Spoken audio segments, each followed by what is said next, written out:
কংগ্ৰেস আসেনি কংগ্ৰেসেৰ যিখিনি মানুহ সেইখিনি মন মানে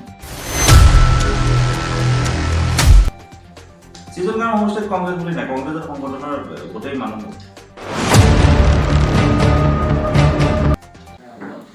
নমস্কার দর্শক বন্ধু, আপনাদের কাছে 24 আসাম এটি আমাদের আছে রাজ্যের দল পারভেশ রহমান।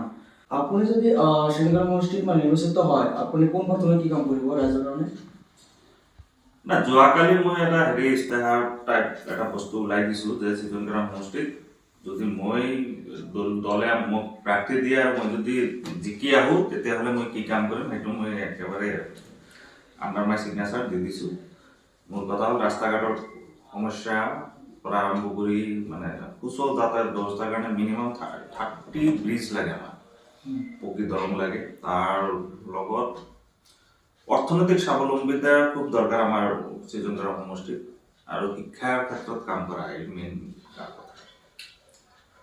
এতিয়া দেখা গৈ আছে যে সিংহগ্ৰাম সমষ্টিৰ মানে বেছিভাগ যুৱক বাহিৰত কাম কৰিব লগা হয়, সেই সময়ত আপুনি কি ক'ব? সেইটো কাৰণে অৰ্থনৈতিক স্বাৱলম্বিতা আৰু সৰু সৰু উদ্যোগ কৰাৰ প্ৰয়াস কৰিম গাঁৱে ভূঞে বা পঞ্চায়তে যাতে আমাৰ মানুহখিনি বাহিৰত যাব নালাগে। বাহিৰতো বহুত ডাঙৰ ডাঙৰ কাম নকৰে, সৰু সুৰা কামহে কৰে, হাজিৰা টাইপৰ কাম।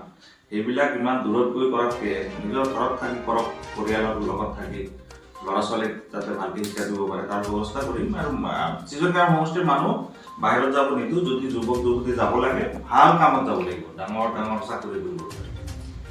সিংহগ্ৰাম সমষ্টি আপুনি ৰাজ্যত কিমান সহায় পাইছে? ভাল, যদিও দল নতুন মোটামুটি খুবেই ভাল। আৰু এতিয়া দেখা গৈ আছে যে সিংহগ্ৰাম সমষ্টিৰ কংগ্ৰেছৰ প্ৰাৰ্থীয়ে বহুত মানে ছ'চিয়েল মিডিয়াত উৎপাত লাগি আছে, মানে বেছি জনপ্ৰিয় দেখা গৈ আছে, সেই মই কি ক'ব?